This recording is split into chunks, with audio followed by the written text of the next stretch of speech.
मला म्हटली, काका तुम्हाला जर काही अडचण असेल तर आम्हाला सांगा, आम्ही तुमची नक्कीच मदत करू. म्हणजे तुम्ही त्यांच्याकडून उधार घेणार? हो सर, पगार झाल्यावर करेल ना परत मी त्यांना. पगारातून मिळतील तेवढे पैसे? नाही, पण ओव्हरटाईम करेल, ओव्हरटाईम करून देईल त्यांचे पैसे.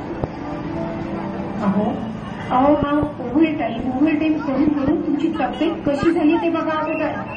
तब्येतीचं काय घेऊन बसलीस? अहो अहो पण मी काय म्हणते, गेले 2 दिवस तुम्हाला ताप येतो, तुम्ही दवाखान्यात सुद्धा जात नाही. हो, डॉक्टरकडे जायला मी काही घाबरत नाही. जर डॉक्टरांनी एखादा आठवडा आराम करायला सांगितलं तर माझ्या रामसाठी जर तुम्ही जरी घाण ठेवावा लागला ना तर तोही ठेवायला तयार आहे. चला बाबा, झाली माझी तयारी.